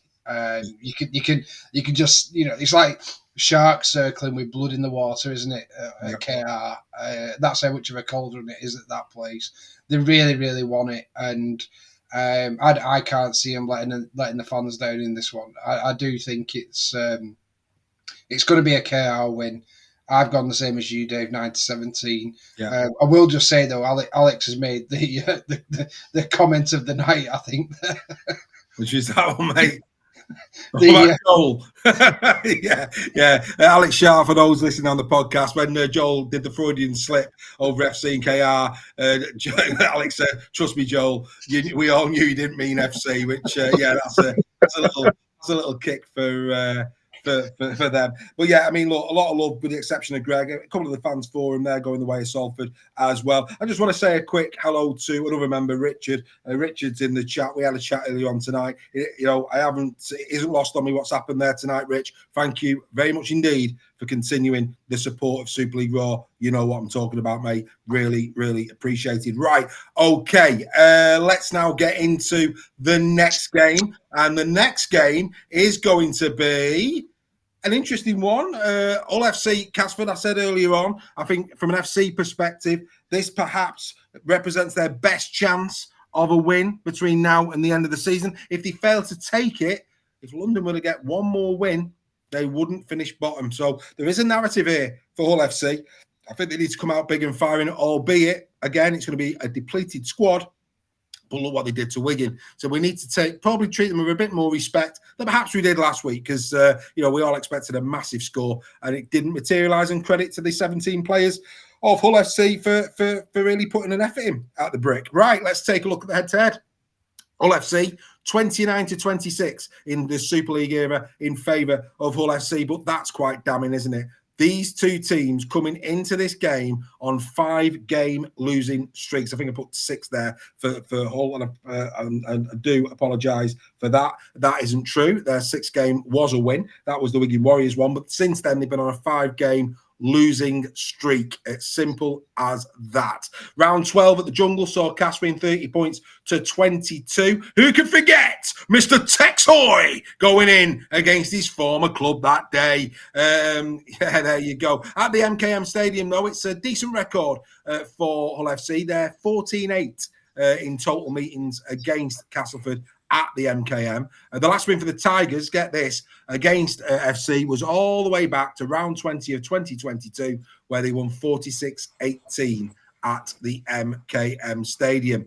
It's pretty tight. There's only 64 points separate them in terms of attack. Defence as well goes in favour of Castleford, so that both stats, attack and defence, go the way of the Tigers. But we must admit, in the main, Hull FC has improved as the season's gone on. A lot of the damage in their for and against was done earlier in the campaign, but equally, Castleford have also improved in the latter end of the season. This is interesting. Hull FC favourite 4-5.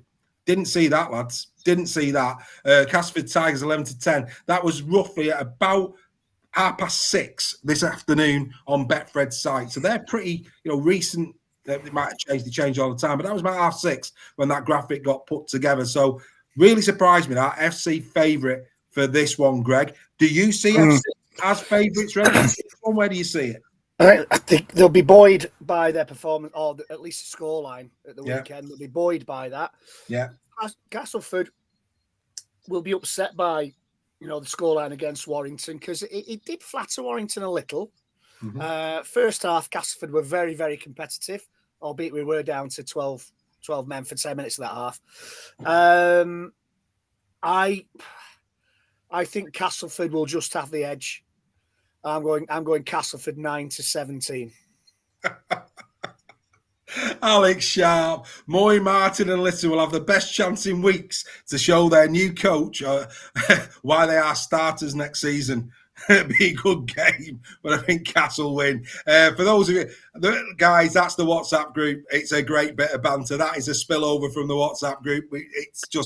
It's banter galore, but we've got to give it a shout out because that's quality bants from Alex Sharp there. Over to you, Ian Judson. Returns. He's already returned. What's he said? Here he is. Replied to Alex Sharp. Lit it out for the rest of the season, unfortunately, but he will be picked before Hardacre next season. Of course he will. Of course he will, Ian. No doubt about it. Hardacre will be the water carrier at Hull FC next year, according to Mr. Judson. Right, over to Joel. Joel, Hull FC, Cass, thoughts on this one, mate? It's hard to tell because FC have got more squad numbers than heritage numbers, I think. So, hang on. I'm sorry to interject, Joel. I forgot about this. Have you noticed that the referees have heritage numbers? Have you picked that up yet? No. Yeah. No. They have got. You wouldn't believe it. So you couldn't Adam believe it, could you? The rugby league officials now have heritage numbers. What is it on the shirt? Yeah, I mean, I don't know about you. I'm going out and buying a replica one straight away.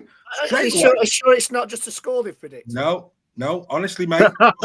Trust me, pal. Honestly, watch this weekend, ladies and gentlemen. You amongst you. The referees, I couldn't believe what I was seeing. The referees now have heritage numbers. Well, they'll have the names. They'll have the names on the back soon. Wow. They get medals at Wembley. They do. Mm-hmm. They do. Yeah. They've always done that, though. They've always had medals. Chris Kendall gets a medal at every home game at Saints, but that's another story. Anyway, come on, Joe. Oh, it's gone in there. The grenade. The Saints fans now are flying in. Did you not see the weekend? Yada yada. Just a bit of bounce. Just a bit of bounce. That's all it is. Over to Joel. Carry on talking about FC and Cass, mate. Crack on. Yeah. If you look on paper, you'd say possibly it's a blow away for Cass, but it's never played on paper. I think though the defence for Hull has just been that much more dire than Cass's has. I know I can't talk, believe me, I understand, but I have got this as a close one. I've got it as Cass 1-8. Just the fact that because it's at Hull. Yeah. Craig Forth saying that Kendall would love his name on his shirt. Well, let's lay off that. You can imagine every time he goes to the video ref, he'd be like that, pointing to his shirt. No, let's lay off that. It's only sport. It's only sport. But yeah, right. I'm going. Sorry, Greg. What did you say for this one? My apologies. Cass 9-17. Going 9-17 Cass. I'm going Cass 9-17. Gary Schofields gone Cass 1-8. The fans' form have gone 18+ to the Tigers. That's a shout. Did I say Cass? I said Cass 9-17. Oh, yeah. 18+ fans' form. Wow, it's not beyond the realms of. It's not beyond the realms, but wow, is all I would say. I'm sure Lingard would take that right now. Steph, I think Hull will put up a valiant fight, but I do. Yeah, they will. They will. I do.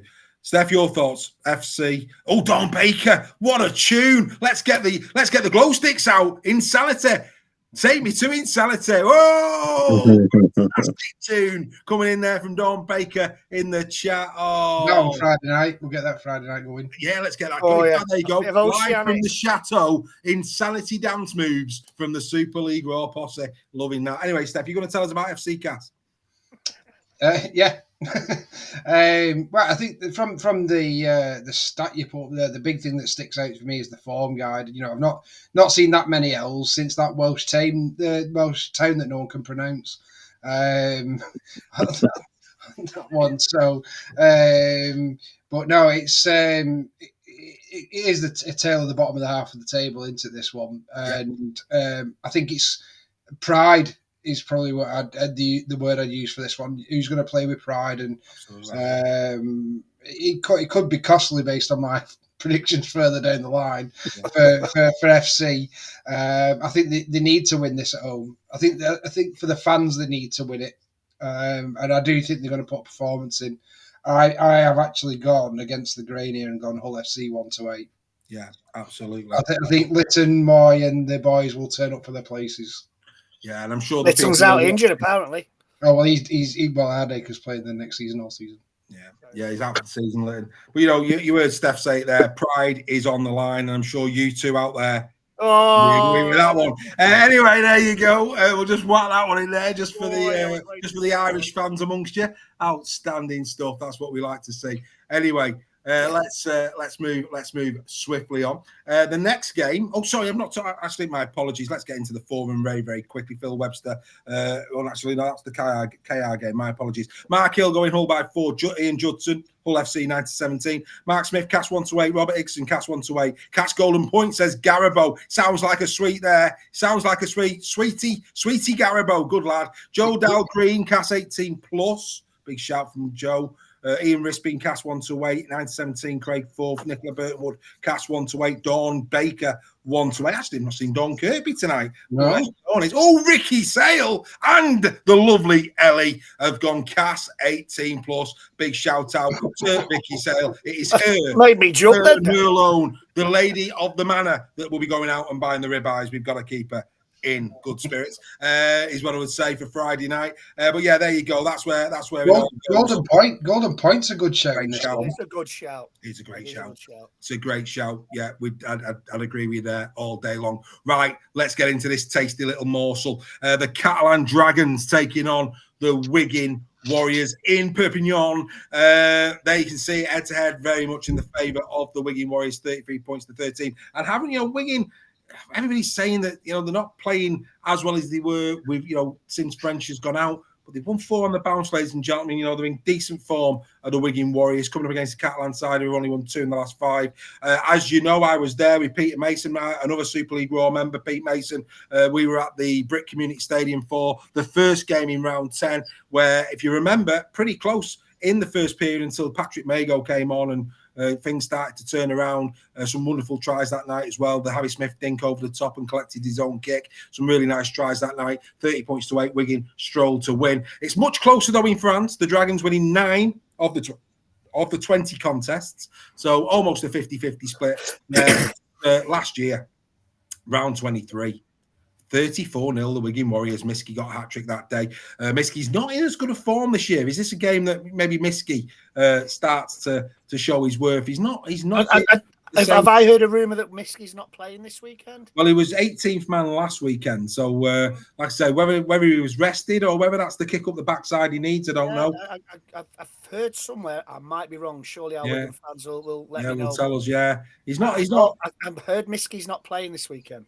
Yeah, absolutely. Well, I mean, like I say, Miski last year was phenomenal. It's been very lopsided this year. The left and the right edge last year for Wigan was pretty even in terms of strike rate. It's really biased towards the left-hand side with Wardle and Marshall this year, without question. It's second against sixth. I mean, Wigan, 571 points scored this season's 408 for the Castleford Tigers. Defence 300 for Wigan, conceded 362, and no surprises, a 4-9 on Wigan Warriors, 19-10 the Catalan Dragons for this one. I'm going to start with you, Joel, on this one, my mate. Your thoughts? Wigan Warriors taking on the Catalan Dragons in Perpignan. Can Catalan turn on the style? Usually when they're at home, you'd say so, regardless of who they're going up against. I just don't see it because they're just really struggling. They're really finding it hard to find the right combinations, who goes where. And sad to say, the more they play Teo Farge, the worse they get. He's just not been up to the races at all. So if it was at home for Wigan, I'd have said 18 plus, but I'm going to go 9-17 just because it's the travel. 9-17 to the Warriors, yeah? That's right, yeah. Yeah. Happy days. Gary Schofield, he's gone 9-17. I'm going 9-17. So too's the fans for him. That's where they're at. We'll now go to yourself, Steph. Wigan Warriors, Catalan Dragons? Yeah, I think we've talked a lot tonight about, teams smelling blood and, really wanting to put a marker down. I think Wigan are going to want to do that in this game. I think Catalan have got a lot of injuries, not to use the excuse that a lot of teams have used this season, but they have got a lot of injuries. Caballo's gone, hasn't he, for the season? Yeah. It's one after the other at Catalan at the moment. They're a team in free fall for me.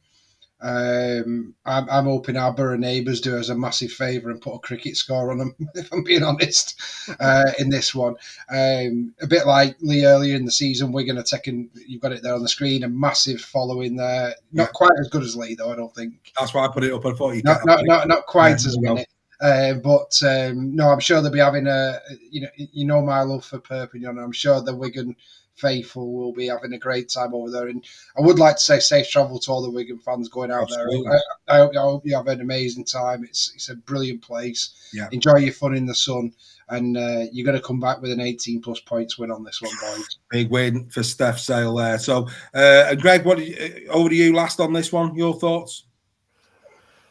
Yeah, I think I agree with Steph. 18 plus Wigan. Wow. Yeah. And I think Catalan, I've got to fear for their top 6 future. I really do. And we talked about the coach for Giants next year. If Catalan slide out the 6, it might very well be McNamara going to to the Giants. Yorkshire boy, good shout. So I'm going Wigan 18 plus because I think Catalan are shot. Yeah. I think confidence is low. They've got lots of injuries, as you've said. Farge is not firing. No. Rouge is their best player by far over the last 5-6 games, but he can't do it on his own. No. I think Artur Morg's got to step up. Is he playing? He's got to step up. He's been playing standoff. Yeah, he has been playing standoff. I thought Cesar Rouge was played well against Leeds. Yeah, the costume's good. The problem is with Morg. He's a fullback. He's not a standoff. He's not a standoff. And Rouge is playing well at fullback, and that's the problem they've got. Yeah. So I think we're going to win 18 plus. Well, there's a few going for Catalan. Graham Parrish. Hello, Graham. Hope you're well, mate. Catalan by 8. Mark Smith, new Super League Royal member. Did I mention that? He's 1 to 8 there for the Catalan Dragons. Apart from that, pretty much everybody going the way of Wigan. I think Daz Dean there makes a really good point. They haven't replaced Toby King. That's where the balance has gone. Kieran has not replaced King. He's we all had a lot of time. I mean, there was a massive debate at the end of last season. Kieran Dream Team, not was it Wardle, King, Kieran, which of those three? Massive debate. He's been well short of that standard, Kieran, this season. Well short of that season. He's had a big season. Hello, Corey. New name in the chat. He hopes to see 1,500 miserable faces. Come on, cats, is what he's saying. Les Miserables. Les Miserables, yeah. Bring them home.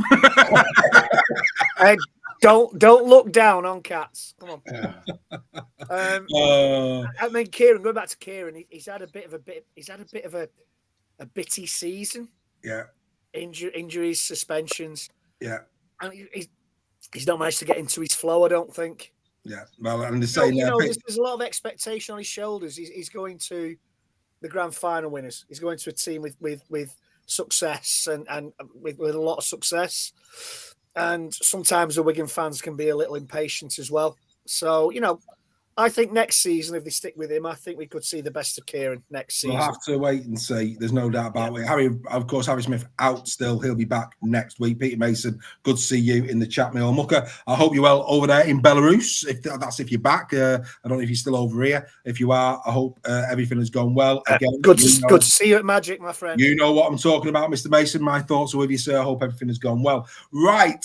So there you go. We're now down to the final 2 games. Joel is back. Outstanding. Just in time, sir. Just in time. We've only got 2 more games to discuss, and we're going to go to Joel's wonderful Huddersfield Giants. Oh, there's 3 words you don't hear often. But anyway, that's by the by. Let's go to the Giants. They will entertain the Saints. Do you know what, lads? Stranger things have happened. And I'll tell you, the interesting thing about McNamara and Wellens, this was interesting at the weekend. Wellens, post-KR defeat, didn't pull any punches, questioned his senior pros, really got into their ribs. McNamara, cool as a courgette, backing his players, saying that he trusted them. 2 very different styles. Which one will pay off?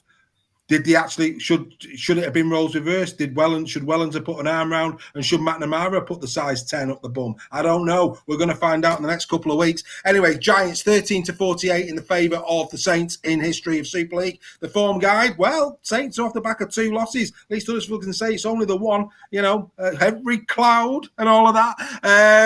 In 2024, it's 2-0 to the Saints. The last home will, oh God, Joel, look away now. Giants fans, look away now. The last win at home for the Huddersfield Giants versus the Saints in Super League, round 16 of 2017.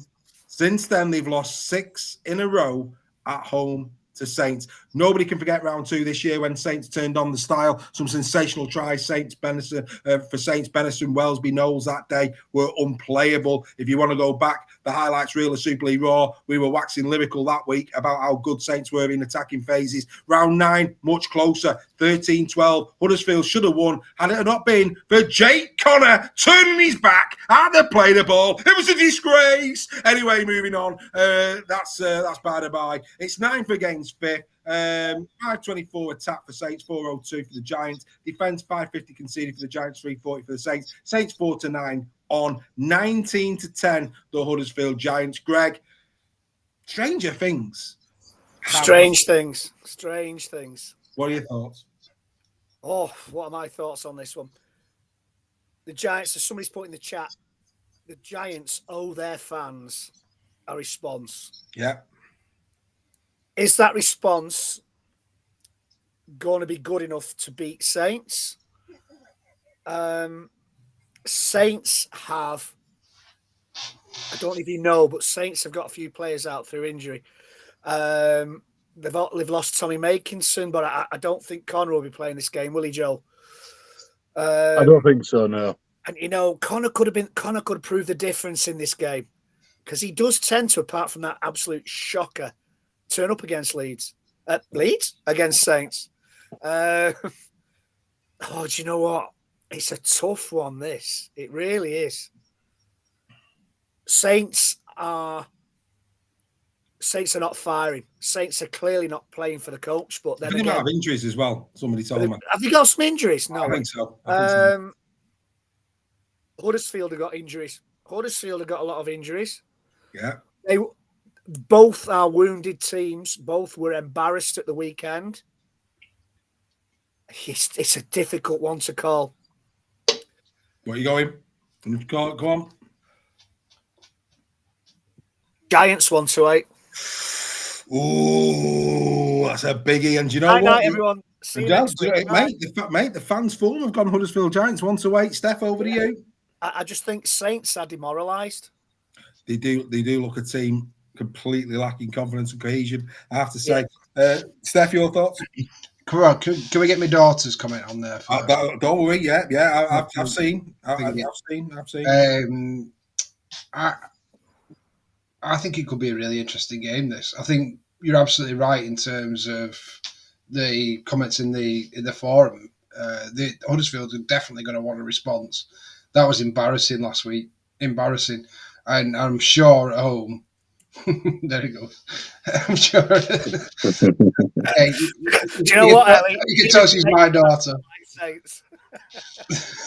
Well, whilst we're on that topic, Kevin Calvert is the fourth new member at Super League Raw. There's your fourth, ladies and gentlemen. Kevin's gone in. He's gone in there. He's supporting what we do here at Super League Raw. He loves his Tuesday night entertainment. We couldn't do it without your love and support, Kevin. Thank you very much indeed. Steph, back to you.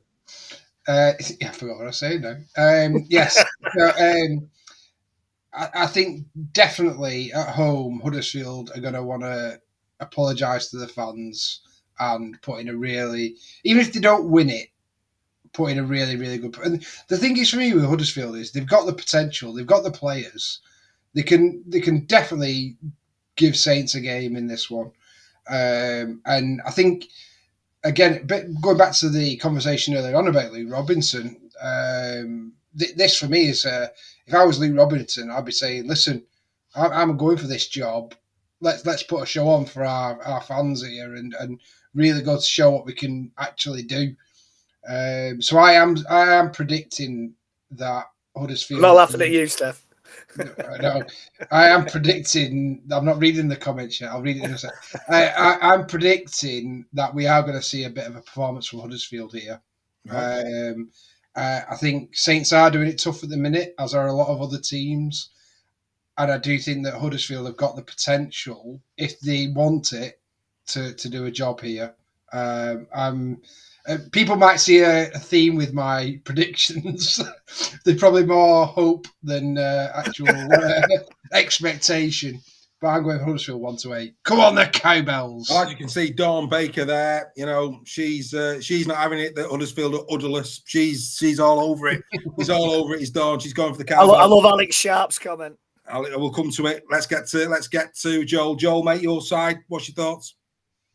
I'm actually just very shocked that you all think that Huddersfield's even got a chance. It'd be lovely. I just don't see it. And the Saints most certainly can't play the injury card because on this one, because we've actually got more injuries than they have. Though they'll tell you otherwise, of course. Yeah, I didn't know Saints had any injuries. No, I just heard it on a grapevine. I have gone Saints 18 plus. I don't actually think we'll even score, especially the fact that Jake Connor is 99% chance not going to be playing. That leaves too much work for Tui to do. I think he'll probably have to play Kieran Rush, and he's hardly played. Do you know what, Don? I just say it as it is. I say it as I see it, and I've seen far more of Huddersfield than most people have. Greg Roach says you're talking sense. He believes that you're going to be hammered as well. But there is a split at the young ladies in the Sale House because Darcy. Oh no, actually, there's not. She's saying that Saints are losing as well. Yeah, that's my 6-year-old. Yeah, that's well and truly educated. Right, I'm very mindful of the time, so we're gonna go through a couple of the chats. Also, Freddie McGilvery's in the chat. By all accounts, he's got a knee operation coming up. Freddie, from all of us here at Super League Raw, we wish you well with that, my friend. We hope all goes well, sir. Outstanding. Make sure that you fully itemise all those gold chains before you take them off. You don't want anybody taking them. Make sure that you keep hold of them, sir. On the MRI scanner, you'd be like this. Yeah, absolutely. Yeah, glittering gold. Nothing more for Freddie McGilvery. He's gone Saints 18 plus. Good man. Dawn Baker's going Giants 9-17. Ian's going Saints 9-17. Like I say, here and there, back and two. Yeah, interesting. The Sale House, obviously, all Huddersfield for this one. I'm going Saints 1-8. I don't think you'd be that bad, Joel. I think Saints, like you, are devoid of confidence, mate. So I think that probably plays into your hands. I'm going to go Saints 1-2. I think they'll get the job done, Saints. I think they'll get the job done, but I don't think it's going to be easy for them. Right, like I say, very mindful of the time. Let's get down to the final game of the round, and this is a little cheeky one as well. We saw that London Broncos. They've got it in them. They've got it in them. Don't worry about that. At home, 36-11 in favour of the Leeds Rhinos in Super League history. Leeds coming into this off the back of a win. In fact, completely opposite. Loss, win for the Leeds Rhinos. So win, loss, win. And it's a loss, win, loss for London. Complete opposites. Unbelievable. Both games this season have gone the way of the Rhinos. The first one was a win at home for Leeds, 40 points to 36. Both of the first two games have been at Headingley. Who can forget the 17-16 game that, let's be fair, London should have won against Leeds earlier in the season? They put a cracking shout up. 12 against Dave. Yes, every conceivable start is going the way of the Rhinos. 1-18, the Leeds Rhinos. I think that is, I don't see it 1-18. I think London will give them a proper game here. I really, really do. Greg, I'll start with you. London against Leeds. Where are you going? Leeds are a different animal to the game that just scraped by early in the season. I'm going Rhinos. Say again. It's at London, yeah. It's at London, but I'm going Rhinos 18 plus. Rhinos 18 plus. Outstanding. Yeah. Mr. Sale, your mate Mike Eccles. Can this be? Let's be fair. They beat Leeds. I think Hull FC lose to Cast. They could be off the bottom this weekend. Well, I've gone Hull FC, haven't I? I've gone Hull FC 1-8. So we'll see. I think this is it's another really good game. I think on paper. Like I said earlier with my predictions. Do you know what? You're right, Steph. The annoying thing is, these should be the games that should all be shown, not putting them on a red button. Yeah, no, I agree. At the end of the season, you should be having all the games shown. I just don't understand it. I don't understand the thinking or the philosophy around it. I really don't. Yeah, well, we know David Sale's on the case. He'll sort it out. I hope he does, mate. But I think it could be a really interesting game, this one, and I can't wait to watch it. Actually, I think it's going to be based on how well London have been doing at the moment, especially down at their own stadium, and then I think they will 100% be targeting this one as one to leapfrog Hull FC into the 11th place. I know I predicted Hull FC and thinking, but they'll be expecting Hull FC to lose. So what's he asking now? Stephanie, carry on. Go on. Yeah, sorry, I'm losing train of thought. I'm with London 1-8. London 1-8. And Joel, your thoughts on this one? Most of London's 200 and plus attacking score that they've had have come from the way of the second half of the season. So they are playing better. But Leeds are playing some wonderful rugby, so I'm going 9-17 for Leeds.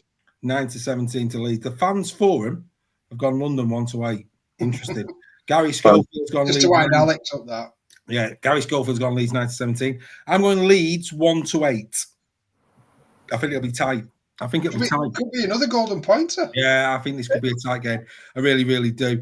Alex is going down to London to watch this one, so safe travels, enjoy the game. Graham Parrish, Leeds 18 plus. Phil Webster, Leeds 1-8. Joe Dalgreen, Leeds 18 plus. Ellie has gone Leeds 1-8, close game. They are. I've always said she knows the rugby league. She agrees with me. Good girl, Ellie. Better than her dad.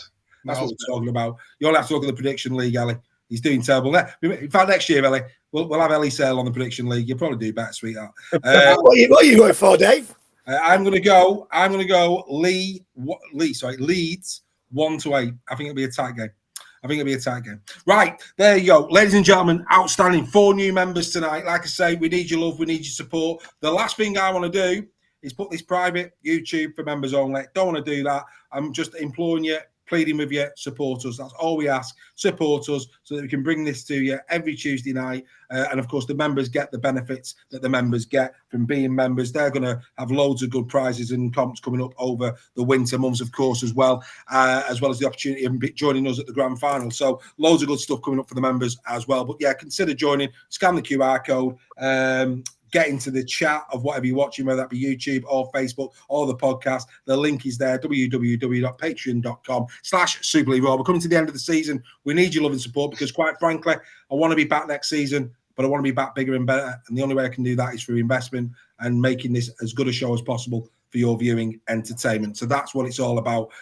We're building a great community. We love your company. Where else are you going to be on a Tuesday night, ladies and gentlemen? So all that's left for me to say is enjoy your rugby league this weekend. As always, welcome back to Joel. Great to have your company, mate. Good luck against the Saints. Steph, really looking forward to the BBQ and everything that's going to happen on Friday. Mr. Nixon, you'll be there as well. Yes. With the families on Friday. And no matter who wins, let's hope that Rugby League is the winner when the Leopards go up against the Wolves this Friday night. We will be back, as always, next Tuesday, 8 p.m. for the next edition of Super League Raw Weekly. Don't forget the Final Whistle podcast. You can listen to Round 23 now, all the things we said about the games at the weekend, and you can then catch on Monday, Round 24, the Final Whistle podcast with the team talk members of Super League Raw. Make sure you get that. We're going to go out, as always, with the top performers up to round number 23, and we'll see you next week. Enjoy your rugby league because you can't beat a bit of weekly. On a Tuesday. We'll see you next week. Bye for now, folks.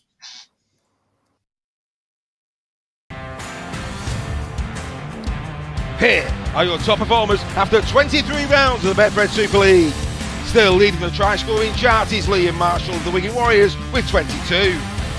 The most try assists now have come from Mark Sneed, taking over from Mikey Lewis week on week with 22 for the Salford Red Devils, whilst Matt Duffy continues to lead the most meters in Super League with 4,036. Lockie Miller is the top tackle buster with 193, whilst the most clean breaks have come from Leigh and Marshall, the Wigan Warriors, with 31. The most offloads come from Herman SA of Hull FC with 48, whilst the most hard meters have been made by Reece Martin of the Leeds Rhinos with 2,536. His captain Cameron Smith has made the most tackles with 822, and Mark Sneed continues to lead the goal-kicking chart with an unassailable lead of 81 for the season. These are your top performers after 23 rounds of the Betfred Super League.